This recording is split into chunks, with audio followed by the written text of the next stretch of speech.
새벽 5시 나는 오늘도 김치를 담급니다. 25회째 혼자서요.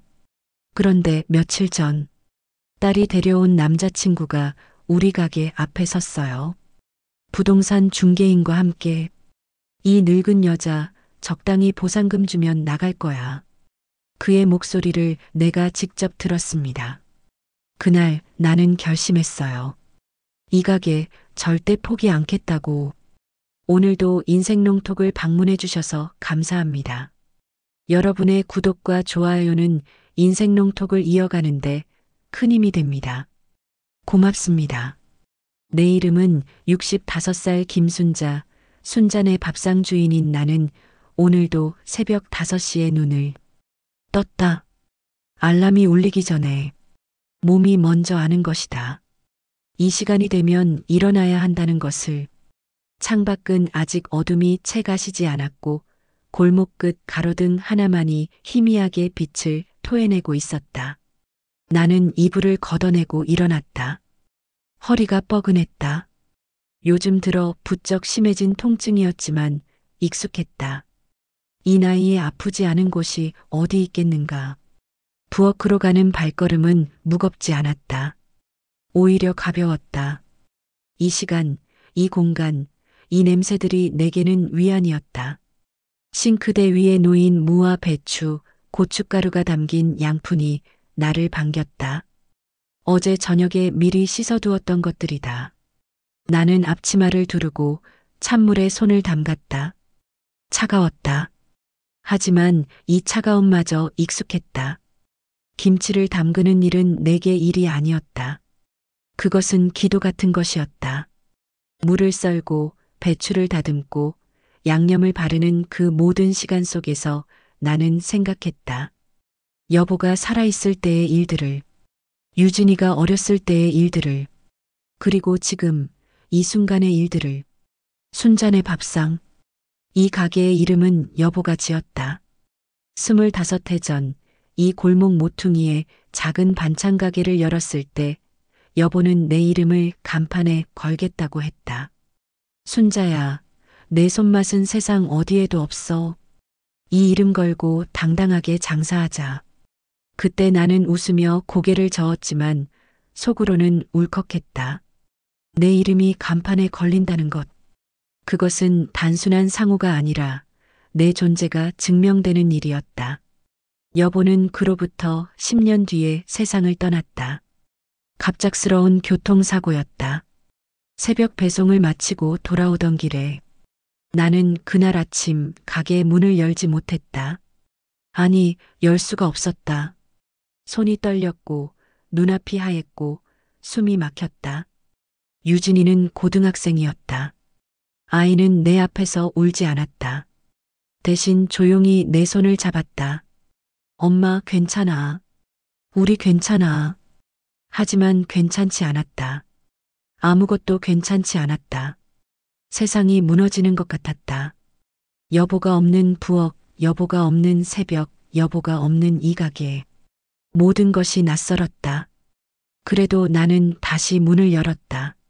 사흘 뒤에 손님들이 찾아왔다. 사장님 괜찮으세요? 힘내세요. 우리가 있잖아요. 그들의 말은 위로가 되었지만 동시에 무거운 짐이기도 했다. 나는 이제 혼자였다. 이 가게를, 이 삶을, 이 모든 것을 혼자 짊어져야 했다. 그리고 15년이 흘렀다. 유진이는 서울에서 직장을 잡았다. 좋은 회사였다. 월급도 괜찮았다. 나는 딸이 자랑스러웠다.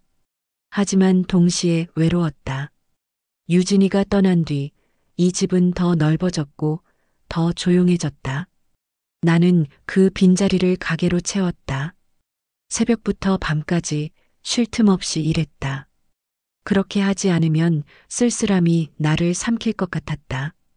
오늘도 나는 김치를 담그고 밑반찬을 준비하고 가게 문을 열었다. 단골 손님들이 하나둘 찾아왔다.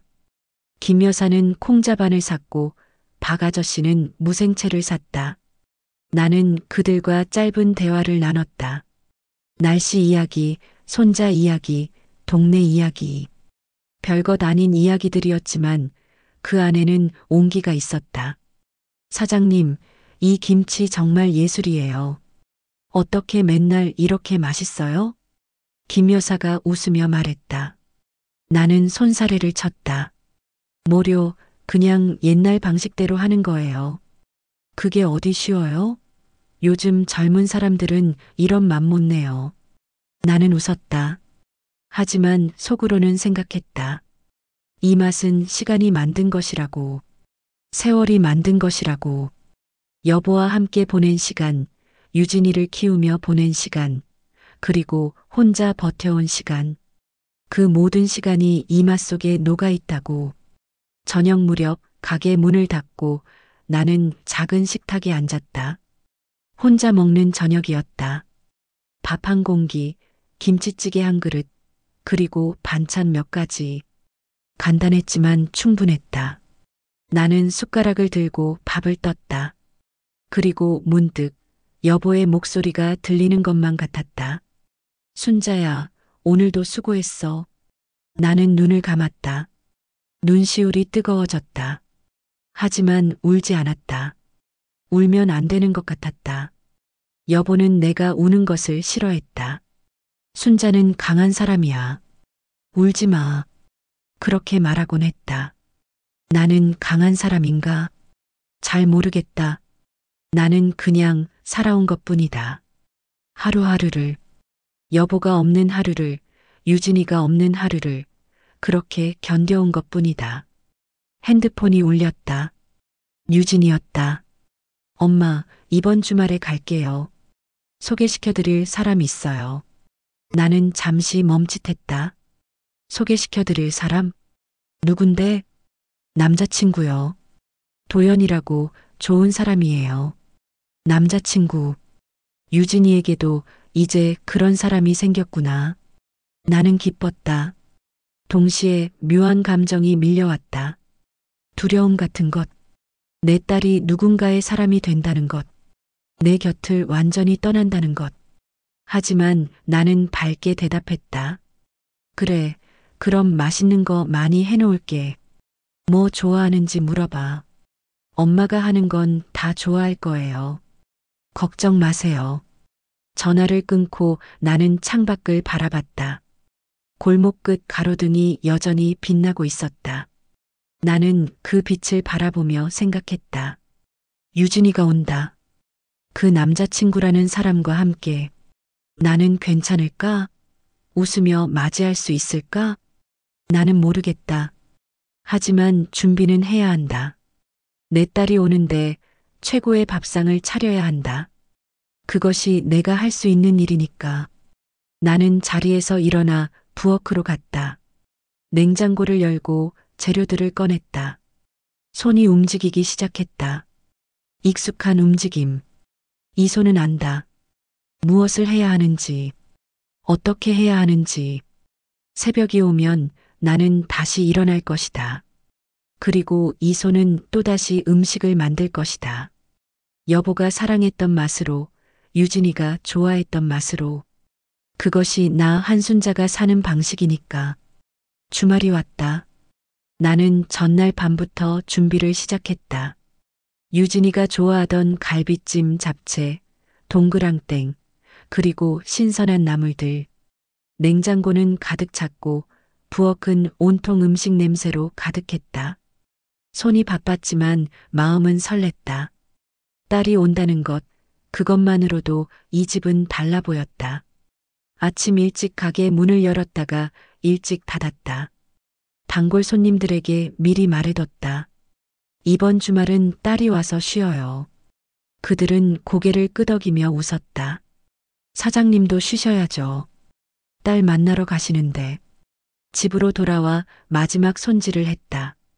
거실을 청소하고 화장실을 닦고 식탁을 정갈하게 차렸다. 그리고 거울을 봤다. 낡은 얼굴이 보였다.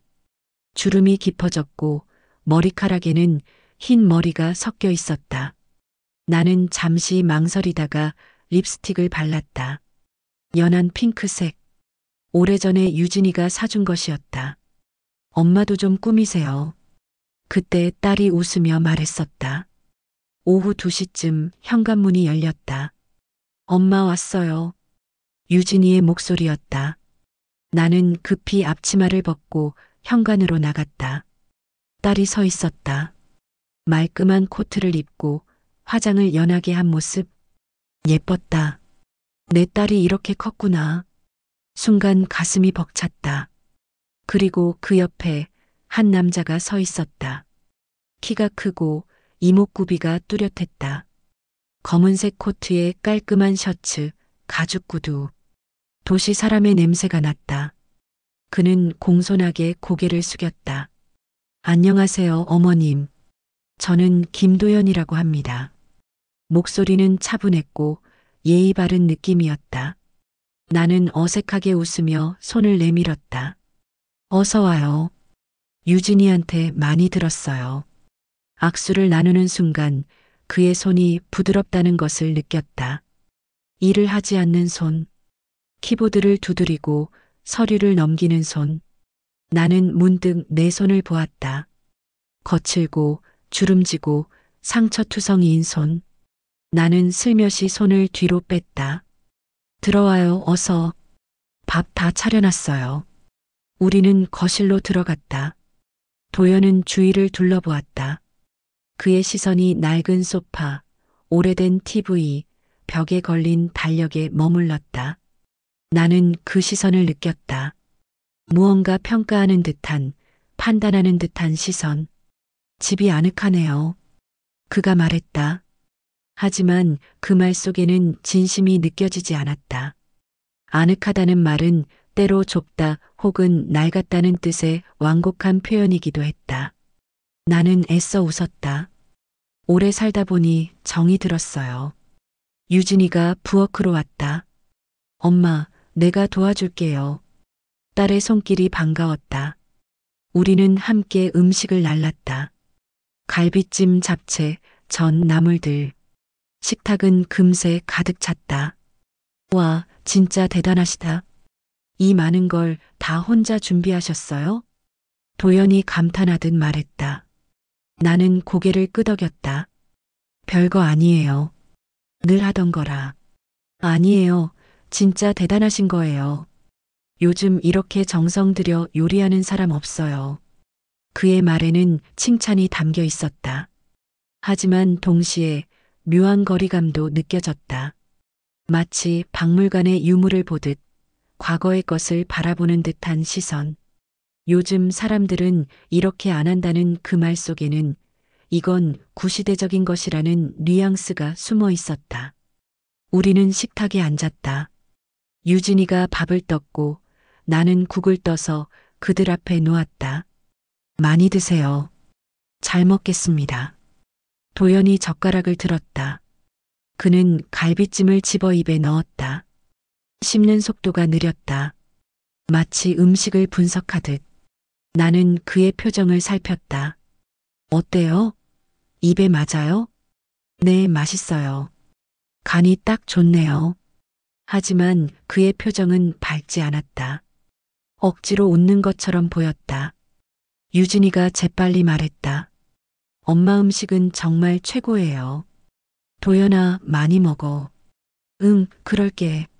식사는 조용히 이어졌다. 나는 그들의 대화를 들으며 음식을 먹었다. 유진이가 회사 이야기를 했고 도연이 맞장구를 쳤다. 그들은 자연스러웠다.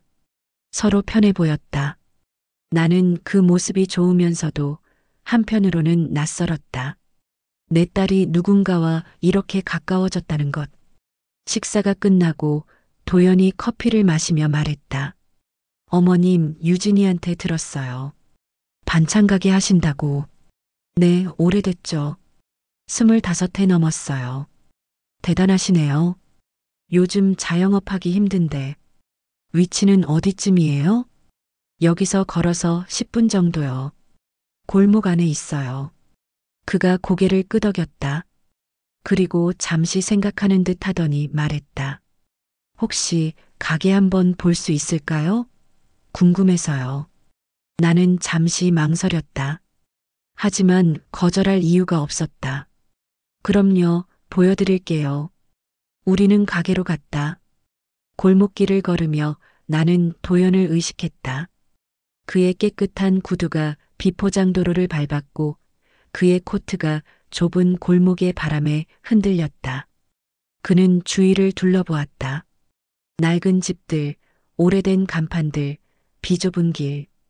이 동네 오래됐네요. 네, 재개발 이야기도 나오는데 잘 안 되더라고요. 가게 앞에 도착했다. 순잔의 밥상이라고 쓰인 간판이 바래져 있었다. 나는 문을 열었다. 가게 안은 좁았다.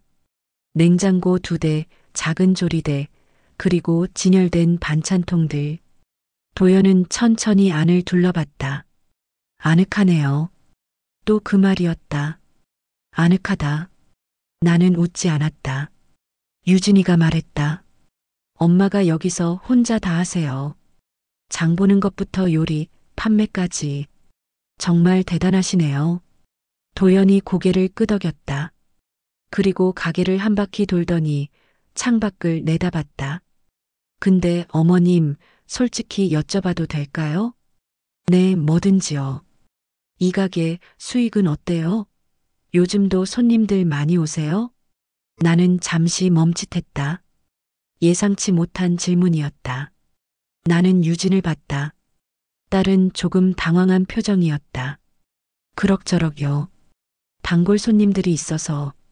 그럼 월 매출은 어느 정도? 도연아? 유진이가 그를 말렸다. 하지만 도연은 미소를 지으며 말했다. 아, 죄송해요. 제가 일 때문에 사업 분석하는 게 습관이 돼서 그냥 궁금했어요. 나는 애써 웃었다. 하지만 가슴 어딘가가 불편했다. 그의 질문은 관심이 아니라 계산처럼 느껴졌다. 도연은 다시 가게를 둘러봤다. 그리고 중얼거리듯 말했다. 이 위치 사실 나쁘지 않은데 리모델링하면 괜찮은 투자처가 될 것 같아요. 그 말을 듣는 순간 나는 몸이 굳었다. 투자처. 내 가게가 투자처라고? 유진이가 재빨리 말했다. 도연아, 그런 말 하지 마. 엄마한테 실례야. 아, 아니, 그런 뜻이 아니라. 그냥 객관적으로 봤을 때. 도연이 변명하듯 말했다. 나는 조용히 웃었다. 괜찮아요. 그럴 수도 있죠. 하지만 괜찮지 않았다. 전혀 괜찮지 않았다. 우리는 집으로 돌아왔다. 차를 마시며 이야기를 나눴지만 나는 계속 그 말이 머릿속을 맴돌았다. 투자처. 이 가게는 내 인생이고 내 남편의 흔적이고 내 존재의 증거인데 그에게는 그저 투자처일 뿐인가. 저녁이 되어 그들은 떠났다. 현관에서 유진이가 내 손을 잡았다. 엄마, 오늘 고마웠어요. 도연이도 좋아했어요. 그래, 좋은 사람 같더라. 나는 웃으며 말했다. 하지만 진심은 아니었다. 유진이는 내 표정을 살폈다. 엄마, 혹시 도연이가 실수한 거 있어요? 아니, 없어. 괜찮아. 진짜요? 진짜야. 가 조심히 가고. 유진이는 고개를 끄덕이고 떠났다. 나는 문을 닫고 거실에 혼자 남았다. 식탁에는 설거지할 그릇들이 쌓여 있었다. 나는 천천히 부엌으로 갔다. 물을 틀고 설거지를 시작했다. 손이 떨렸다. 왜일까? 왜 이렇게 불안한 걸까? 나는 창밖을 봤다. 골목 끝 가로등이 켜져 있었다. 그 빛이 오늘따라 더 외로워 보였다. 투자처. 그 단어가 귓가에 맴돌았다. 나는 고개를 저었다. 아니야. 그냥 말실수일 거야. 너무 예민하게 받아들이는 거야. 하지만 마음 한구석이 서늘했다. 무언가 잘못되고 있다는 느낌. 그것이 나를 짓눌렀다. 그날 이후로 유진이와의 통화가 잦아졌다. 전에는 일주일에 1번, 많아야 2번 정도였는데 요즘은 거의 이틀에 한 번꼴로 전화가 왔다. 처음에는 반가웠다. 딸의 목소리를 듣는 것만으로도 하루가 환해졌으니까. 하지만 점점 그 통화들이 부담스러워지기 시작했다.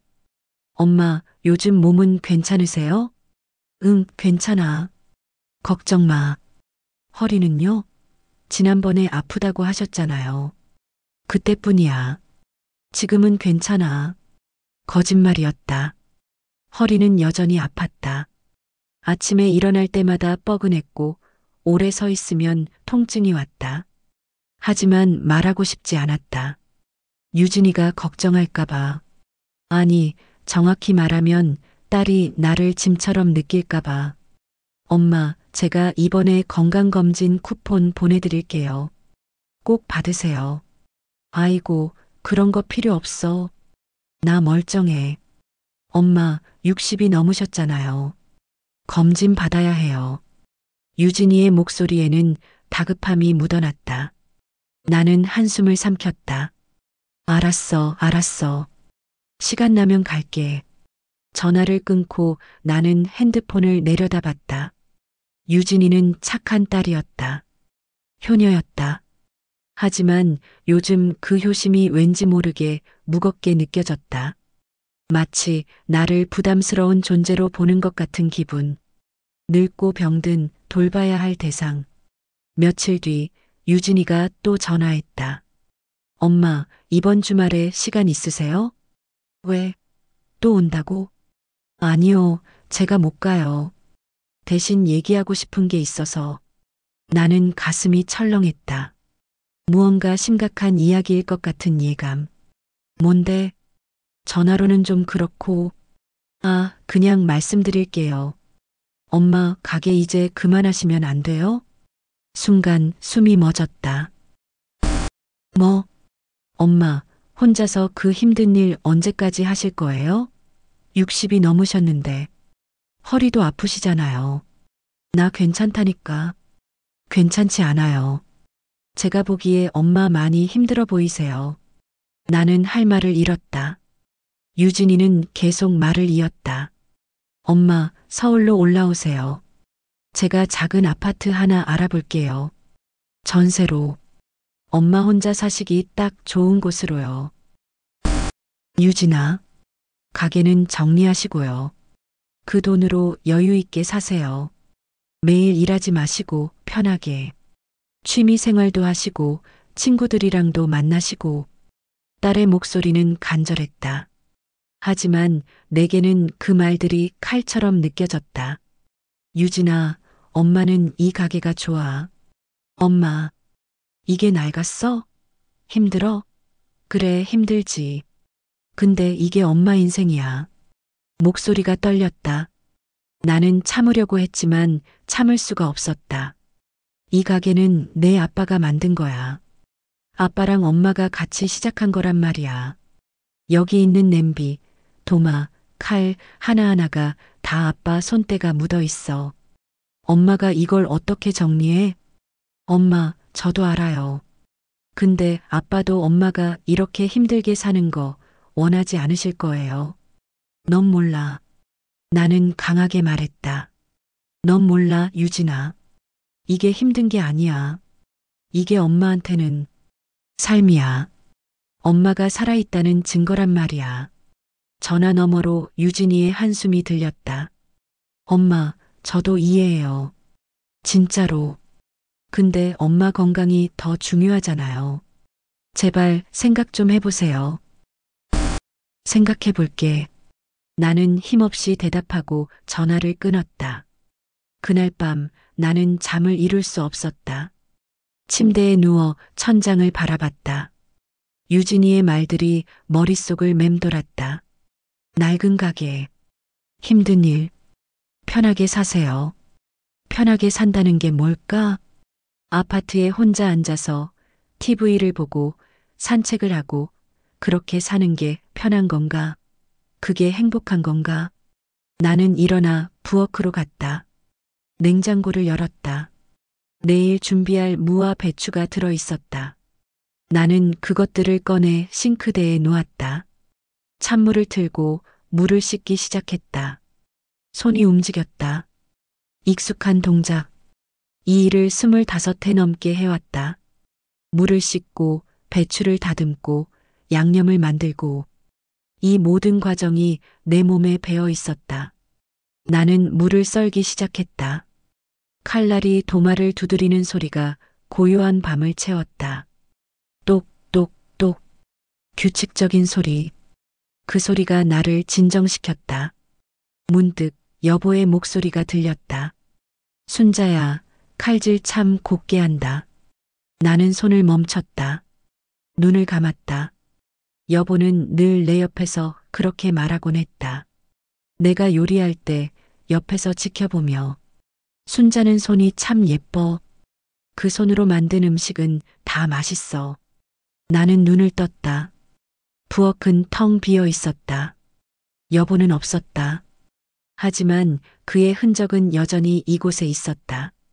저 낡은 냄비, 여보가 사온 도마, 벽에 걸린 앞치마. 유진이는 모른다. 이 가게를 정리한다는 것이 무슨 의미인지. 이건 단순히 장사를 그만두는 게 아니었다. 이건 여보와의 마지막 연결고리를 끊는 일이었다. 나는 그럴 수 없었다. 아직은. 다음 날 아침 나는 평소처럼 가게 문을 열었다. 단골 손님들이 하나둘 찾아왔다. 사장님, 오늘 김치 좀 주세요. 네, 잠깐만요. 나는 김치통을 열었다. 빨갛게 익은 김치가 보였다. 나는 비닐봉지에 김치를 담아 건넸다. 사장님, 요즘 안색이 안 좋으신데 괜찮으세요? 김 여사가 걱정스럽게 물었다. 나는 웃었다. 괜찮아요. 그냥 좀 피곤해서요. 너무 무리하지 마세요. 건강이 최고예요. 네, 고맙습니다. 손님이 떠나고 나는 한숨을 쉬었다. 모두들 걱정했다. 유진이도 손님들도. 하지만 아무도 이해하지 못했다. 이 일이 내게 어떤 의미인지. 오후쯤 핸드폰이 울렸다. 유진이었다. 엄마, 저예요. 응. 아까 통화 때문에 제가 너무 심하게 말한 것 같아요. 죄송해요. 아니야, 괜찮아. 엄마, 저도 엄마 마음 알아요. 진짜로. 근데 엄마 건강이 너무 걱정돼서 그래요. 엄마 알아. 내 마음. 그럼 일단 검진부터 받아주세요. 그것만이라도요. 나는 잠시 망설이다가 대답했다. 그래, 알았어. 감사합니다, 엄마. 사랑해요. 전화를 끊고 나는 창밖을 바라봤다. 골목길에 사람들이 지나다녔다. 평범한 일상. 하지만 내 마음은 평범하지 않았다. 무언가 변하고 있었다. 유진이가 변하고 있었고 내 삶도 변하고 있었다. 그날 저녁 나는 또다시 김치를 담갔다. 밤늦게까지. 손이 아팠지만 멈추지 않았다. 멈추면 안 될 것 같았다. 멈추는 순간 모든 것이 무너질 것 같았다. 새벽 2시 나는 마지막 김치를 항아리에 담았다. 손을 씻고 부엌 불을 껐다. 그리고 거실로 나왔다. 소파에 앉아 어둠 속에 있었다. 조용했다. 너무나 조용했다. 나는 문득 깨달았다. 나는 외로웠다. 유진이가 떠난 뒤로, 여보가 떠난 뒤로 나는 줄곧 외로웠다. 이 가게가, 이 일이 그 외로움을 채워주고 있었다. 손을 움직이는 동안만큼은 나는 혼자가 아니었다. 여보와 함께 있는 것 같았다. 하지만 유진이는 그걸 이해하지 못했다. 딸은 내가 쉬기를 원했다. 편하게 살기를 원했다. 하지만 나는 쉬고 싶지 않았다. 쉬는 순간 나는 진짜로 혼자가 될 것 같았다. 나는 눈을 감았다. 눈물이 흘렀다. 참았던 눈물이 터졌다. 나는 소리 없이 울었다. 아무도 없는 어둠 속에서 여보, 여보, 나 어떻게 해야 해? 유진이 말이 맞는 건가? 이제 그만두는 게 맞는 건가? 하지만 대답은 없었다. 여보는 이제 없었다. 그 자리에 남은 건 나뿐이었다. 나는 눈물을 닦았다. 그리고 다시 일어났다. 부엌으로 갔다. 물을 마셨다. 그리고 창밖을 봤다. 골목 끝 가로등이 여전히 켜져 있었다. 혼자 어둠 속에서 나도 저 가로등 같았다. 혼자 켜져 있는 불빛. 누군가를 기다리는 빛. 하지만 아무도 오지 않았다. 며칠이 지났다. 나는 평소처럼 가게를 열고 손님을 맞았다. 유진이와의 통화는 뜸해졌다. 서로 피하는 것 같았다. 말을 꺼내면 또 그 이야기가 될 것 같아서 가게를 정리하라는 이야기. 나는 그 이야기를 듣고 싶지 않았고 유진이도 더 이상 강요하고 싶지 않았던 것 같다. 하지만 불안은 계속되었다. 가슴 한편에 무언가 걸린 듯한 느낌. 무언가 잘못되어 가고 있다는 직감. 그날 오후였다. 나는 가게에서 밑반찬을 정리하고 있었다. 단골 손님들이 다녀간 뒤라 잠시 한가한 시간이었다. 나는 냉장고를 정리하며 내일 장볼 목록을 적고 있었다. 그때 가게 밖에서 목소리가 들렸다. 낯선 목소리였다. 남자 둘이 이야기하는 소리. 나는 손을 멈추고 귀를 기울였다. 여기에요. 이 가게. 그 목소리 어디선가 들어본 것 같았다. 나는 조심스럽게 창문 쪽으로 다가갔다. 커튼 사이로 밖을 내다봤다. 그리고 얼어붙었다. 도연이었다. 유진이의 남자친구 김도연. 그가 낯선 중년 남자와 함께 서 있었다. 중년 남자는 정장을 입고 서류 가방을 들고 있었다. 부동산 중개인처럼 보였다. 위치가 괜찮네요. 골목 안쪽이긴 한데 접근성은 나쁘지 않고 중개인으로 보이는 남자가 말했다. 도연이 고개를 끄덕였다. 건물 전체가 매물인가요? 네, 건물주가 팔려고 내놓은 지 좀 됐어요. 가격은 협상 가능하고요. 이 가게는 월세인가요? 네, 월세예요. 임차인이 오래 계신 것 같던데. 나는 숨이 막혔다. 도연이 왜 이곳에? 왜 부동산 중개인과 함께? 임차인과는 조율이 가능한가요? 도연의 목소리가 들렸다. 차갑고 계산적인 목소리. 그건 매입 후에 협의하셔야죠. 근데 나이 드신 분이라 설득하면 나갈 거예요. 요즘 이런 가게들 다 정리하는 추세잖아요. 알겠습니다. 일단 건물주 연락처 주세요. 검토해보고 연락드릴게요. 네, 여기 명함이요. 두 사람은 명함을 주고받았다. 그리고 다시 건물을 둘러보기 시작했다. 도연은 가게 앞을 천천히 걸으며 주위를 살폈다. 마치 이미 자신의 것인 양. 나는 커튼 뒤에 숨어서 그 광경을 지켜봤다. 손이 떨렸다. 온몸이 떨렸다. 이게 무슨 일인가? 유진이는 알고 있을까? 설마 유진이도 이 일에? 아니다. 아닐 거다. 내 딸이 그럴 리 없다. 하지만 의심은 지워지지 않았다. 유진이가 가게를 정리하라고 했던 그 말들. 그리고 지금 도연의 행동. 이 모든 게 우연일까? 두 사람은 10분 정도 더 이야기하다가 떠났다. 나는 그들이 완전히 사라질 때까지 꼼짝하지 않았다. 그리고 그제야 주저앉았다. 다리에 힘이 풀렸다. 나는 가게 바닥에 주저앉아 숨을 몰아쉬었다. 가슴이 미친 듯이 뛰었다. 무엇을 해야 할까? 유진이에게 말해야 할까? 아니면 모르는 척 넘어가야 할까? 나는 핸드폰을 꺼냈다. 유진이의 번호를 눌렀다. 하지만 통화 버튼을 누르지 못했다. 손가락이 멈췄다. 만약 유진이도 알고 있다면? 만약 딸도 이 일에 동의했다면? 나는 핸드폰을 내려놓았다. 말할 수 없었다. 확인하는 게 두려웠다. 그날 밤 나는 잠을 이루지 못했다. 침대에 누워 천장을 바라보며 온갖 생각에 잠겼다. 도연의 의도가 무엇일까? 그는 왜 이 건물을 사려고 하는 걸까? 그리고 유진이는 정말 모르는 걸까? 새벽이 되어서야 나는 결심했다.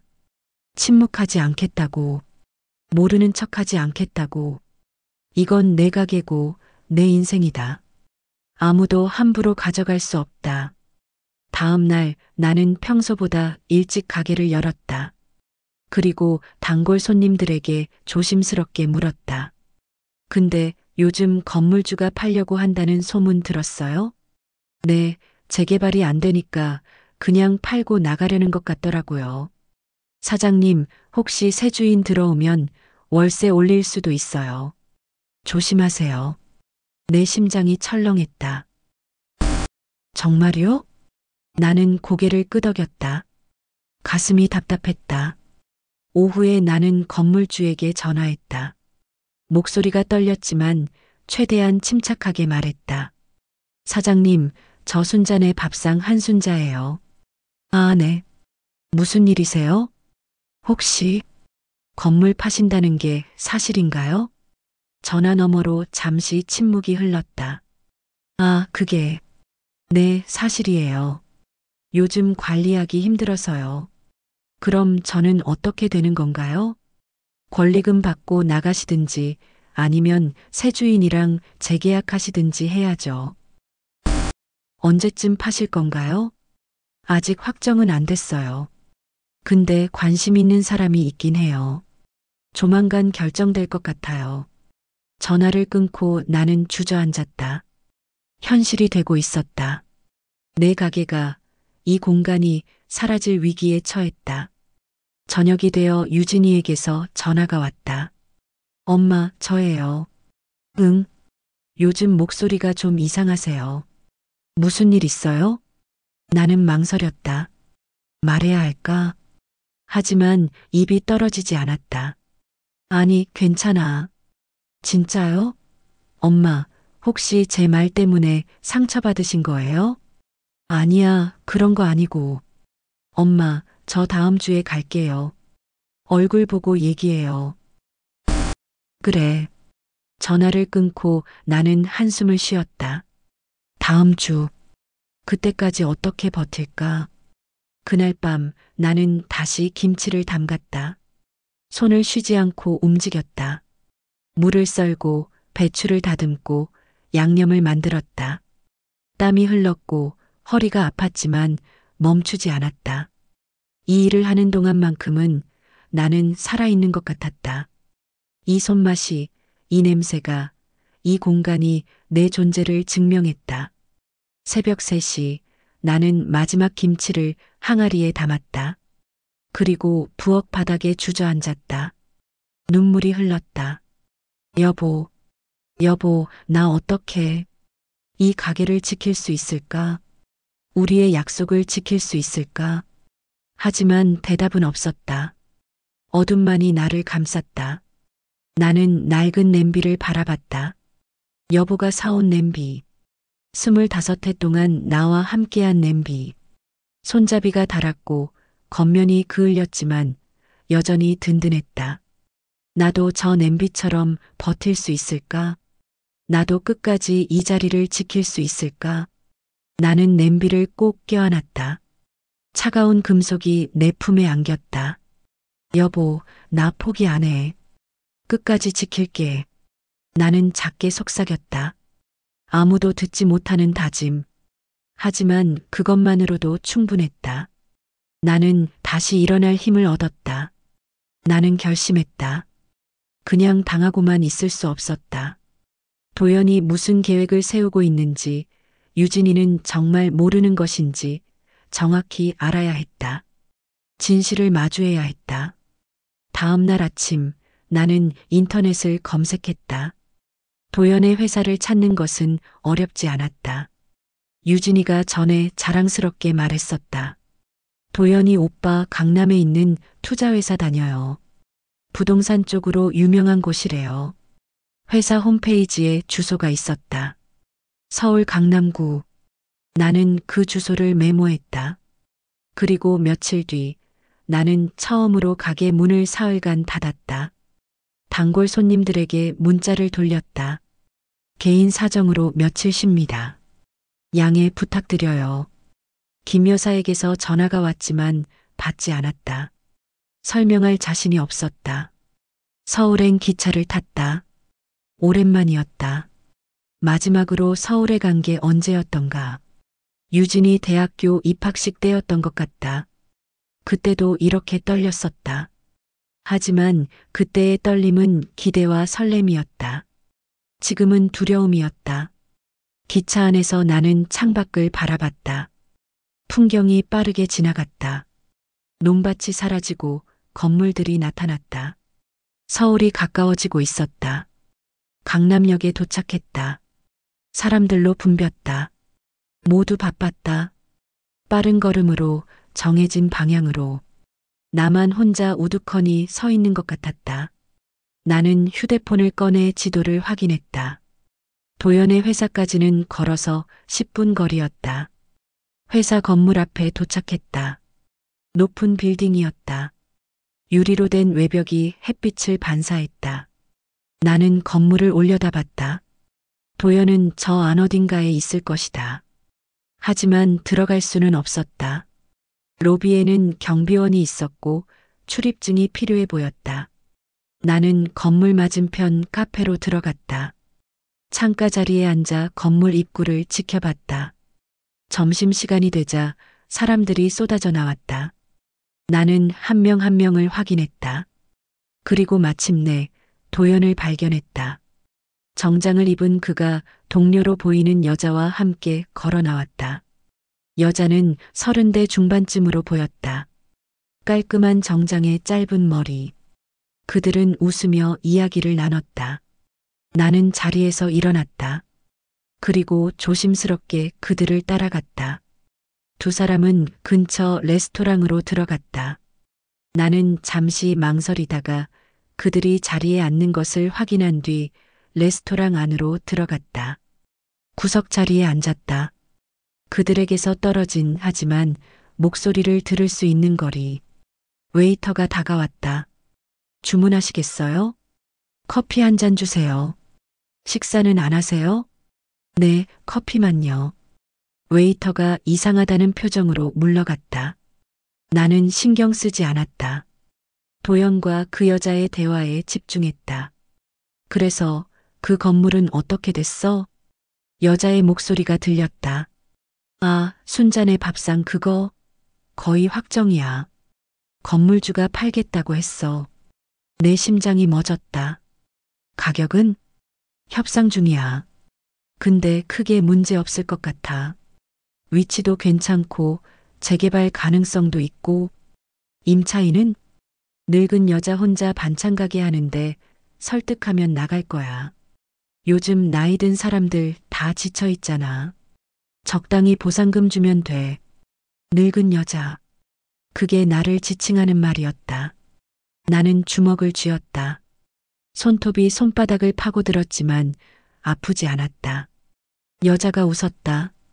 역시 도연 씨, 투자 감각 좋네. 근데 그 여자 나이가 어떻게 돼? 60 넘었을걸? 나가서 봤는데 완전 할머니야. 그럼 더 쉽겠네. 나이 든 사람들은 싸우기 싫어하니까. 도연이 고개를 끄덕였다. 게다가 내 여자친구 엄마거든. 그것도 유리하게 쓸 수 있어. 순간 세상이 무너지는 것 같았다. 유진이, 내 딸. 도연은 유진이를 이용하고 있었다.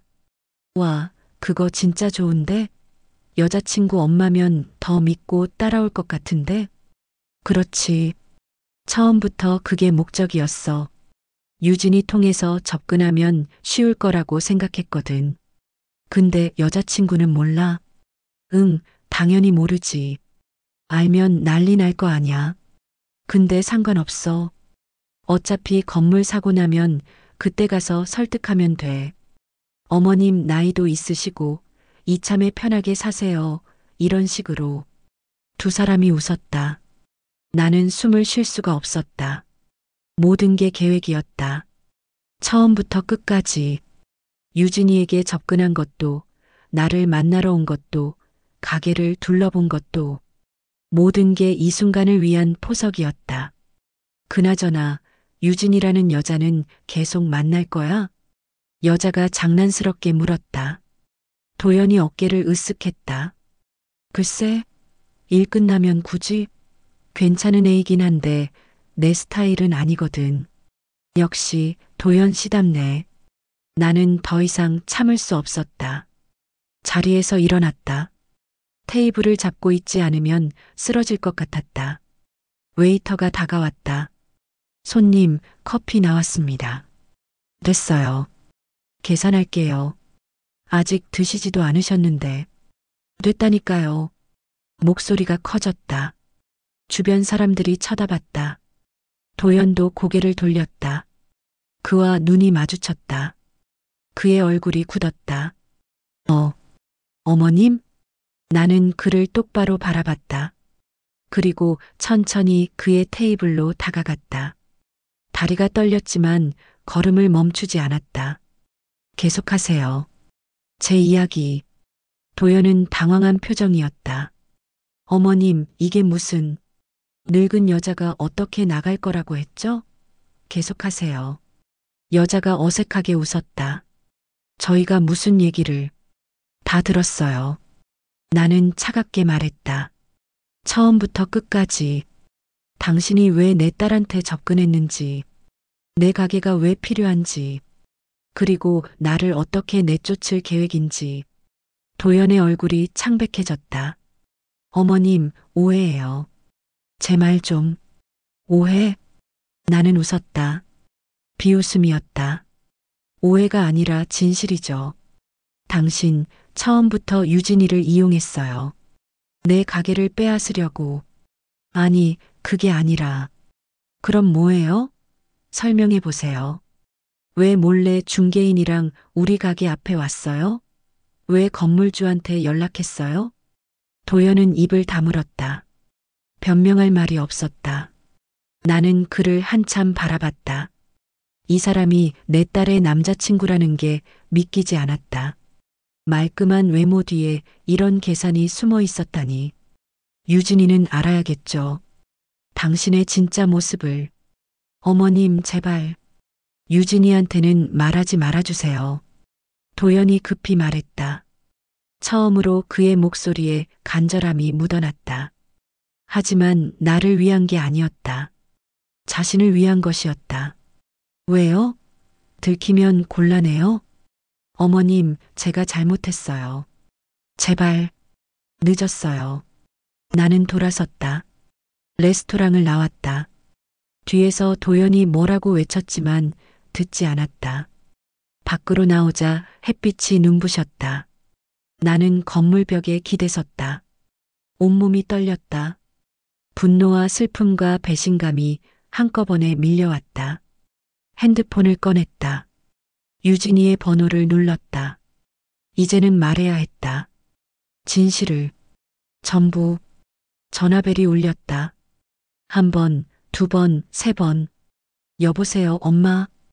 유진이의 목소리가 들렸다. 밝았다. 아무것도 모르는 목소리. 유진아. 엄마, 무슨 일 있어요? 목소리가 왜 그래요? 나는 숨을 깊이 들이마셨다. 말해야 했다. 하지만 입이 떨어지지 않았다. 이 말을 하는 순간 내 딸의 세계가 무너질 것을 알았다. 엄마, 어디세요? 혹시 어디 아픈 데라도. 나 지금 서울이야. 서울요? 왜요? 도연이를 만났어. 전화 너머로 침묵이 흘렀다. 도연이를요? 왜 도연이를? 유진아, 지금 어디야? 퇴근했어? 네, 방금 집에 들어왔어요. 근데 엄마, 대체 무슨 일이? 주소 보내. 엄마가 갈게. 엄마, 도대체 무슨 일인데요? 만나서 얘기할게. 주소만 보내줘. 나는 전화를 끊었다. 곧 유진이에게서 문자가 왔다. 주소였다. 나는 택시를 잡았다. 여기로 가주세요. 택시는 서울 거리를 달렸다. 창밖으로 네온사인들이 지나갔다. 사람들이 지나갔다. 모두 자신의 삶을 살고 있었다. 하지만 내 삶은 지금 산산조각 나고 있었다. 유진이의 집 앞에 도착했다. 작은 오피스텔이었다. 나는 벨을 눌렀다. 엄마, 나야. 문이 열렸다. 유진이가 서 있었다. 편한 옷을 입고 머리를 묶은 모습. 하지만 얼굴에는 걱정이 가득했다. 엄마, 무슨 일이에요? 갑자기 서울에 왜? 나는 안으로 들어갔다. 좁은 원룸이었다. 깔끔하게 정리된 공간. 작은 식탁, 침대, 그리고 책상. 이곳이 내 딸이 사는 곳이구나. 앉아, 유진아. 엄마, 저 무서워요. 무슨 일인지 말해줘요. 나는 식탁에 앉았다. 유진이도 맞은편에 앉았다. 나는 딸의 얼굴을 바라봤다. 내가 낳고 키우고 사랑한 얼굴. 엄마가 오늘 도연이 회사 앞에 갔었어. 유진이의 눈이 커졌다. 왜요? 며칠 전에 봤거든. 도연이가 부동산 중개인이랑 우리 가게 앞에 온 걸. 뭐라고요? 도연이가 우리 가게가 있는 건물을 사려고 해. 그리고 나를 내쫓으려고 계획하고 있어. 유진이는 말을 잃은 듯 나를 바라봤다. 그게 무슨 소리예요? 오늘 도연이가 동료랑 점심 먹는 걸 봤어. 그리고 대화를 들었어. 전부 다. 나는 천천히 하나하나 말했다. 도연이 한 말들을. 나를 늙은 여자라고 부른 것. 유진이를 이용하려고 계획한 것. 건물을 사서 나를 내쫓으려는 것. 그리고 유진이와의 관계도 진심이 아니라는 것. 말을 하는 동안 유진이의 얼굴은 점점 창백해졌다. 손이 떨리기 시작했다. 아니에요. 그럴 리 없어요. 유진이가 고개를 저었다. 도연이가 그럴 리 없어요. 엄마가 잘못 들으신 거예요. 유진아. 아니에요. 도연이는 그런 사람이 아니에요. 유진이의 목소리가 커졌다. 눈에 눈물이 고였다. 엄마가 오해하신 거예요.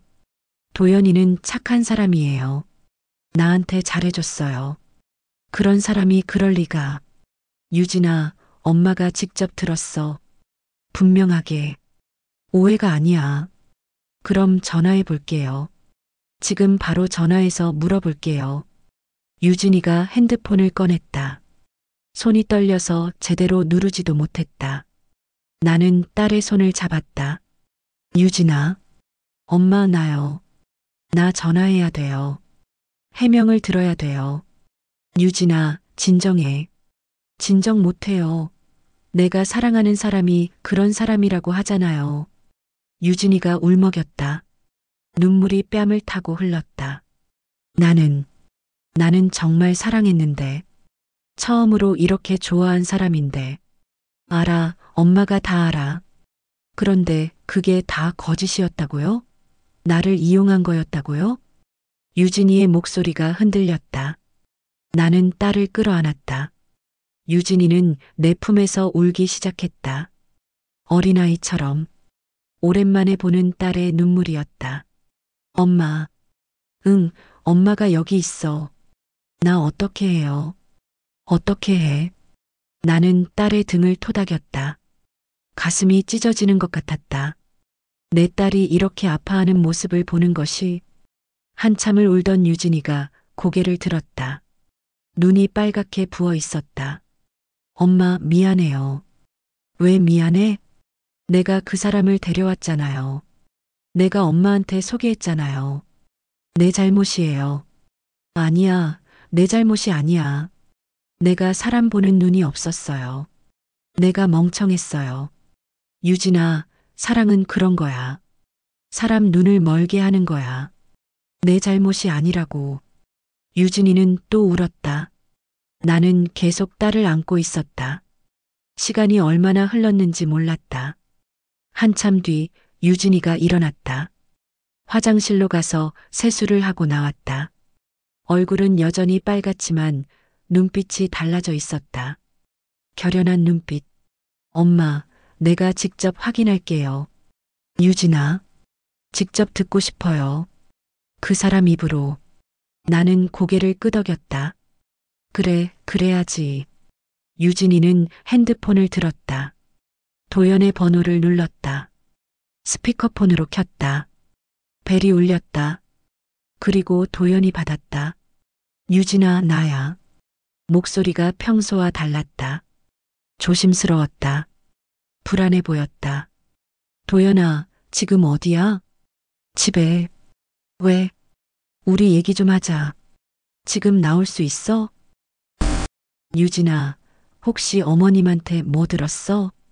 침묵이 흘렀다. 역시 알고 있었구나. 유진이의 목소리가 차갑게 식었다. 유진아, 오해야. 내가 설명할게. 오해? 뭐가 오해야? 그게 일 때문에 그랬던 거야.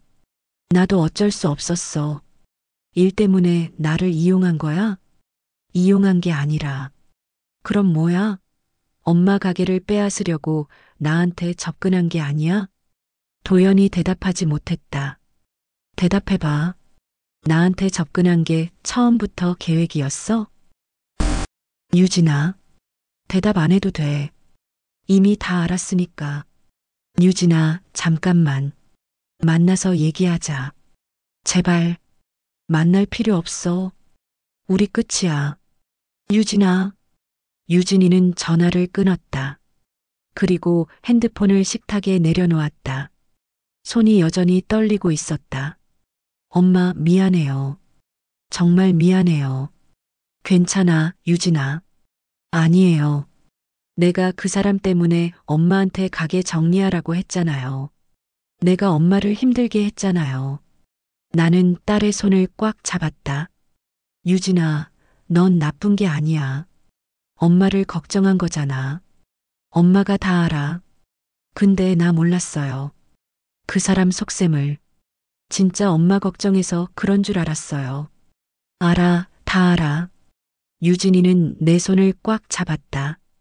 그리고 말했다. 엄마, 이제 내가 도울게요. 응? 가게 지키자. 우리 같이. 나는 딸을 바라봤다. 유진이의 눈에는 눈물이 있었지만 동시에 결연함도 있었다. 엄마 혼자 너무 오래 싸웠어요. 이제 나도 싸울게요. 우리 가게, 우리가 지키자. 가슴이 뜨거워졌다. 눈물이 났다. 유진아, 엄마 아빠가 만든 가게잖아요. 엄마랑 아빠의 추억이잖아요. 그걸 그냥 빼앗길 순 없어요. 나는 딸을 끌어안았다. 이번에는 내가 울었다. 기쁨의 눈물이었다. 내 딸이 돌아왔다. 진짜로 완전히 돌아왔다. 고마워, 유진아. 정말 고마워. 엄마, 내가 더 고마워요. 엄마가 나를 여기까지 키워줘서 우리는 한참을 안고 있었다. 모녀가 함께 밤이 깊어갔다. 우리는 식탁에 마주 앉아 이야기를 나눴다. 앞으로 어떻게 할 것인지, 가게를 어떻게 지킬 것인지. 엄마, 일단 건물주한테 연락해요. 도연이한테 팔지 말아달라고. 그래, 그래야겠다. 그리고 변호사도 알아봐야 해요. 혹시 모를 법적 문제 대비해서. 변호사? 그런 것까지 필요해? 필요해요, 엄마. 요즘 부동산 투기하는 사람들 수법이 다양해요. 우리도 제대로 대비해야 해요. 유진이는 이미 검색을 시작했다. 노트북을 펴고 관련 정보들을 찾기 시작했다. 나는 딸을 바라봤다. 이렇게 믿음직한 모습을 본 게 언제였던가. 내 딸이 이렇게 컸구나. 유진아. 응, 엄마. 엄마가 너무 자랑스러워. 유진이가 고개를 들었다. 그리고 웃었다. 눈물 자국이 남아있는 얼굴로. 나도 엄마가 자랑스러워. 포기하지 않고 여기까지 온 엄마가. 우리는 서로를 바라보며 웃었다. 밤은 깊었지만 우리의 싸움은 이제 시작이었다. 하지만 두렵지 않았다. 이제 혼자가 아니니까. 다음 날 아침 우리는 일찍 일어났다. 유진이는 회사에 반차를 냈다. 엄마 일이 더 중요해요. 딸의 그 말이 얼마나 고마웠는지 모른다. 우리는 먼저 건물주에게 전화했다. 유진이가 말했다. 사장님, 저는 한순자 씨 딸 유진이라고 합니다. 혹시 지금 통화 가능하세요? 네, 무슨 일이십니까? 건물 매매건으로 연락드렸습니다. 김도현이라는 사람한테 파시려고 하신다는데 그분이 저희 어머니 가게를 노리고 접근한 사람이에요. 그게 무슨 말씀이세요? 유진이는 차분하게 설명했다. 도연이 자신에게 접근한 경위부터 가게를 빼앗으려는 계획까지. 건물주는 잠시 침묵하다가 말했다. 그렇게 된 사정이었군요. 저도 몰랐습니다. 그 사람이 예의 바르게 연락해서 사장님, 제발 그 사람한테 파시지 마세요. 저희 어머니가 거기서 25해 넘게 장사하셨어요. 저희 아버지가 만든 가게예요. 건물주가 한숨을 쉬었다. 제 입장도 난처합니다. 건물이 오래돼서 관리비도 많이 들고 그래서 파는 건데 제가 매입하겠습니다. 유진이가 단호하게 말했다. 뭐라고요? 제가 대출받아서라도 사겠습니다. 조건은 김도연이 제시한 것보다 나쁘지 않게 해드릴게요. 나는 깜짝 놀라 유진이를 봤다. 딸은 진지한 표정이었다. 아가씨, 그게 쉬운 일이 아닌데. 알아요. 근데 할 수 있어요. 시간을 조금만 주세요. 일주일만요. 일주일 안에 확실한 답변 드릴게요. 건물주는 잠시 생각하더니 말했다. 알겠습니다. 일주일 드리죠. 그동안 다른 사람한테는 안 팔겠습니다. 감사합니다. 전화를 끊고 나는 유진이를 봤다. 유진아, 내가 무슨 돈으로. 엄마, 괜찮아요. 내가 모아둔 돈 있어요. 그리고 대출도 알아볼게요. 아니야, 그렇게까지 하면 안 돼. 내 미래를 위해 모은 돈인데. 엄마. 유진이가 내 손을 잡았다. 이게 내 미래예요. 엄마와 함께하는 게 내 미래예요. 유진아. 엄마 혼자 너무 오래 버텼어요. 이제 내가 할게요. 우리 가게, 우리가 지키자. 나는 눈물을 참을 수 없었다. 딸이 이렇게까지 생각해주다니. 다음 며칠은 정신없이 지나갔다. 유진이는 은행을 돌아다니며 대출을 알아봤다. 나도 가게를 운영하면서 틈틈이 필요한 서류를 준비했다. 유진이는 저축한 돈을 모두 끌어모았다. 그리고 대출을 받기로 했다. 엄마, 이거 투자예요. 나중에 가게 같이 하면 다 회수할 수 있어요. 나는 미안하면서도 고마웠다. 내 딸이 자신의 미래를 걸고 나를 도와주고 있었다. 일주일 뒤 우리는 건물주를 만났다. 계약서를 작성했다. 유진이가 건물을 매입하기로 했다. 가격은 도연이 제시한 것과 비슷했지만 우리는 할 수 있었다. 딸과 함께라면. 계약서에 서명하는 순간 나는 가슴이 벅찼다. 우리가 해냈다. 가게를, 이 공간을, 여보와의 추억을 지켜냈다. 축하드립니다. 이제 이 건물은 따님 소유예요. 건물주가 웃으며 말했다. 유진이도 웃었다. 나도 웃었다. 집으로 돌아오는 길 유진이가 말했다. 엄마, 이제 우리 같이 하자. 가게. 응? 나도 도울게. 주말마다 내려올게. 그리고 나중에는 아예 내려올 수도 있어. 유진아, 너 회사는? 회사는 다니면서 할 수 있어. 아니면 나중에 그만둘 수도 있고. 엄마, 나도 이제 엄마 일 배우고 싶어. 정말? 응. 아빠가 만든 가게잖아. 나도 이어받고 싶어. 나는 딸을 끌어안았다. 길거리였지만 상관없었다. 고마워, 유진아. 정말 고마워. 엄마, 내가 더 고마워. 다음 주말 유진이는 정말로 내려왔다. 작업복을 입고 나타났다. 엄마, 오늘부터 내가 엄마 조수. 우리는 함께 가게를 청소했다. 오래된 간판을 닦고 냉장고를 정리하고 진열대를 새로 칠했다. 함께 땀을 흘리며 일하는 게 이렇게 즐거운지 몰랐다. 엄마, 간판 새로 하면 어때요? 새로? 응. 순잔의 밥상은 그대로 두고 그 아래에 작은 글씨로 뭔가 추가하는 거야. 뭘? 순자 앤드 유진은 어때요? 나는 딸을 봤다. 유진이가 웃고 있었다. 그거 좋은데. 그럼 다음 주에 간판 업체 불러요. 일주일 뒤 새 간판이 달렸다. 순잔의 밥상 아래 작은 글씨로 순자 앤드 유진이 적혀 있었다. 딸과 내 이름이 함께. 간판을 올려다보며 나는 눈물이 났다. 여보, 보고 있어요? 우리 딸이 이렇게 컸어요. 이제 우리 같이 해요. 셋이서. 유진이가 내 어깨에 머리를 기댔다. 엄마, 아빠가 좋아하실 것 같아요. 그럼 당연히 좋아하시지.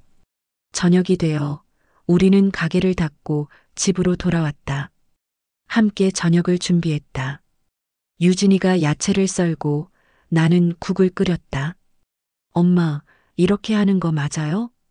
조금 더 얇게 썰어봐. 이 정도? 그래, 그거야. 잘한다. 함께 요리하는 시간이 이렇게 행복한 줄 몰랐다. 딸과 함께 부엌에서 음식을 만들며 밥을 먹으며 유진이가 말했다. 엄마, 나 요즘 행복해. 응? 진짜로. 도연이랑 헤어지고 힘들었는데 요즘은 괜찮아. 엄마랑 같이 있으니까. 엄마도 행복해. 유진이가 곁에 있으니까. 엄마, 우리 앞으로도 계속 같이 하자. 그래, 계속 같이 하자. 우리는 손을 마주 잡았다. 식탁 너머로. 그날 밤 나는 가게 열쇠를 유진이에게 하나 만들어줬다. 이제 넌 여기 주인이기도 하니까. 유진이는 열쇠를 받아들며 웃었다. 엄마, 내일 아침 몇 시에 일어나요? 5시. 그럼 나도 5시에 일어날게. 같이 김치 담그자. 피곤하지 않아? 괜찮아. 엄마랑 같이 하고 싶어? 다음 날 새벽 우리는 함께 일어났다. 부엌에서 나란히 서서 김치를 담갔다. 유진이의 손이 서툴렀지만 그 모습이 사랑스러웠다. 엄마, 이렇게 하는 거 맞아요? 그래, 잘하고 있어. 양념을 골고루 바르는 게 중요해. 손이 매워요. 처음엔 다 그래. 나중엔 익숙해져. 우리는 새벽까지 함께 일했다. 땀을 흘리며 웃으며. 그리고 그날 아침 가게 문을 열었을 때 새로운 간판이 아침 햇살을 받아 빛났다. 순잔의 밥상 순자 앤드 유진. 나는 간판을 올려다봤다. 그리고 옆에 선 딸을 봤다. 우리는 웃었다. 불이 꺼지지 않을 것이다. 이제 혼자가 아니니까. 이제 함께니까. 계절이 바뀌었다. 봄이 왔다. 골목길 담벼락에 개나리가 피었고 가게 앞 화분에는 유진이가 심은 제라늄이 빨간 꽃을 피웠다. 엄마, 오늘 날씨 진짜 좋다. 유진이가 가게 문을 활짝 열며 말했다. 딸은 이제 매주 금요일 저녁에 내려와 월요일 아침에 올라갔다. 회사와 조율해서 금요일은 재택 근무를 하기로 했다. 근데 회사는 괜찮아? 너무 무리하는 거 아니야? 괜찮아요. 오히려 이게 더 좋아. 일주일 내내 일만 하다가 주말에 엄마 만나면 힐링돼. 힐링? 내가 딸에게 힐링이라니. 예전엔 상상도 못했던 일이었다. 오늘 저녁에 뭐 해 먹을까? 엄마, 내가 해볼게요. 엄마가 가르쳐준 김치찌개. 내가? 응. 이제 좀 할만해졌어. 엄마가 옆에서 봐줘요. 저녁 준비 시간, 유진이는 앞치마를 두르고 부엌에 섰다. 나는 옆에서 지켜봤다. 딸이 김치를 썰고 돼지고기를 볶고 육수를 붓는 모습이 제법 익숙해 보였다. 엄마, 이 정도 간 맞아요? 유진이가 국물을 떠서 내게 건넸다. 나는 맛을 봤다. 완벽해. 내가 이제 진짜 요리사 다 됐네. 엄마한테 배웠으니까요. 우리는 식탁에 마주 앉았다. 유진이가 만든 김치찌개, 내가 만든 밑반찬들, 그리고 갓 지은 쌀밥. 잘 먹겠습니다. 함께 수저를 들었다. 유진이의 찌개는 정말 맛있었다. 내 것과는 조금 달랐지만 그 나름의 맛이 있었다. 맛있다, 유진아. 진짜요? 거짓말 아니죠? 진짜야. 이제 너도 손님들한테 내놔도 되겠는데? 유진이가 환하게 웃었다. 그 웃음을 보니 가슴이 따뜻해졌다. 식사를 마치고 설거지를 하는데 유진이가 물었다.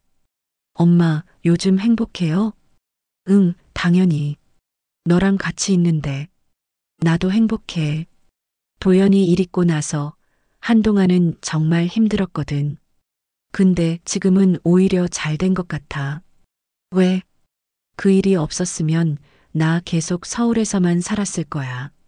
엄마가 힘든지도 모르고, 아빠 가게가 얼마나 소중한지도 모르고. 유진이는 창밖을 바라봤다. 그 사람 때문에 상처받았지만 덕분에 진짜 중요한 게 뭔지 알게 됐어. 가족이 얼마나 소중한지. 나는 딸의 손을 잡았다. 엄마도 그래. 이번 일로 유진이가 얼마나 든든한 딸인지 알게 됐어. 엄마. 그리고 깨달았어. 혼자 버티는 게 강한 게 아니라 함께하는 게 진짜 강한 거라는 걸. 우리는 서로를 바라보며 웃었다. 며칠 뒤 가게에 손님이 하나 왔다. 도연이었다. 나는 그를 보자마자 경계했다. 유진이도 얼굴이 굳었다. 뭐하러 왔어? 유진이가 차갑게 물었다. 도연은 여전히 말끔한 모습이었지만 얼굴에는 피로가 역력했다. 유진아, 그리고 어머님. 사과하러 왔어. 사과? 내가 정말 잘못했어. 변명의 여지가 없어. 어머니와 유진이한테 정말 나쁜 짓을 했고. 미안해. 도연은 고개를 숙였다. 진심으로 보였다. 용서받으려고 온 건 아니야. 그냥 제대로 사과하고 싶었어. 그리고 이거. 그는 봉투 하나를 내밀었다. 뭔데? 위자료 같은 거야. 내가 어머니와 유진이한테 입힌 정신적 피해에 대한 보상. 많지는 않지만. 유진이는 봉투를 받지 않았다. 필요 없어. 우리 잘 살고 있어. 유진아, 돌아가. 다시는 우리 앞에 나타나지 마. 도연은 잠시 망설이다가 봉투를 카운터에 놓았다. 그래도 두고 갈게. 미안해, 정말. 그는 돌아서서 가게를 나갔다. 뒷모습이 쓸쓸해 보였다. 유진이는 봉투를 집어들었다. 엄마, 이거 어떡해? 내가 결정해. 내일이니까. 유진이는 잠시 생각하더니 봉투를 열었다. 안에는 꽤 많은 돈이 들어 있었다. 이 돈으로 가게 리모델링해요. 응? 새 냉장고도 사고 진열대도 바꾸고. 그게 진짜 보상이에요. 우리 가게를 더 좋게 만드는 거. 나는 딸을 보며 웃었다. 좋은 생각이다. 그렇게 우리는 가게를 조금씩 바꿔나갔다. 낡은 냉장고를 새 것으로 교체했고 진열대도 새로 만들었다. 하지만 간판은 그대로 뒀다. 그리고 여보가 사준 낡은 냄비도 그대로 뒀다. 엄마, 이 냄비는 왜 안 바꿔요? 이건 아빠가 사준 거야. 이건 바꾸면 안 돼. 유진이는 냄비를 쓰다듬었다. 그럼 이거로 계속 요리해요. 아빠도 같이 있는 거니까. 어느 날 저녁 가게 문을 닫고 나는 홀로 앉아 있었다. 유진이는 그날 일찍 서울로 올라갔다. 회사에 중요한 미팅이 있다고. 나는 낡은 냄비를 바라봤다. 그리고 조용히 말했다. 여보, 잘 지내요? 대답은 없었다. 하지만 괜찮았다. 유진이가 이제 같이 해요. 불 꺼지지 않게 할게요. 우리가 약속했잖아요. 이 가게, 끝까지 지키자고. 바람이 불었다. 창문 틈으로 들어온 바람이 커튼을 흔들었다. 마치 여보가 대답하는 것 같았다. 나는 일어나 가게를 둘러봤다. 새 냉장고, 새 진열대, 하지만 여전히 남아있는 옛 것들. 여보의 손때가 묻은 것들. 그리고 간판. 불 꺼진 간판. 나는 밖으로 나가 간판 스위치를 올렸다. 불이 켜졌다. 순잔의 밥상 순자 앤드 유진. 환하게 빛나는 간판. 어둠 속에서도 빛나는 우리의 이름. 나는 그 빛을 바라보며 웃었다. 불은 꺼지지 않을 것이다. 여보가 켠 불을 내가 지켰고 이제 유진이와 함께 지킬 것이다. 세대를 이어, 사랑을 이어, 따뜻함을 이어. 골목 어귀에서 누군가 가게를 바라보고 있었다. 나는 그쪽을 봤다. 김 여사였다. 사장님, 간판 새로 다셨네요? 네, 딸이랑 같이 하기로 했어요. 어머, 좋겠다. 딸이 효녀네요. 그렇죠. 자랑스러운 딸이에요. 김 여사가 환하게 웃었다. 그럼 저도 앞으로 더 자주 올게요. 두 분이 만드신 거니까 더 맛있겠어요. 감사합니다. 김 여사가 떠나고 나는 다시 간판을 올려다 봤다. 핸드폰이 울렸다. 유진이었다. 엄마, 잘 들어갔어요. 오늘 진짜 피곤하다. 그래, 푹 쉬어. 엄마는 뭐해요? 간판 보고 있어. 간판요? 왜요? 그냥 예뻐서. 유진이가 웃었다. 엄마, 나 다음 주 금요일에 또 갈게요. 그래, 기다릴게. 사랑해요, 엄마. 나도 사랑해, 유진아. 전화를 끊고 나는 마지막으로 간판을 바라봤다. 그리고 속삭였다. 여보, 이제 괜찮아요. 우리 불 꺼지지 않아요. 유진이가 같이 지켜줄 거예요. 바람이 또 불었다. 이번엔 따뜻한 바람이었다. 봄바람. 나는 미소를 지으며 가게 안으로 들어갔다. 그리고 문을 닫았다. 내일 아침이면 다시 문을 열 것이다. 유진이와 함께 세상을 향해 따뜻한 밥상을 차리기 위해 불은 계속 켜져 있을 것이다. 사랑이 있는 한, 가족이 있는 한, 기억이 있는 한, 순잔의 밥상의 불은 꺼지지 않을 것이다.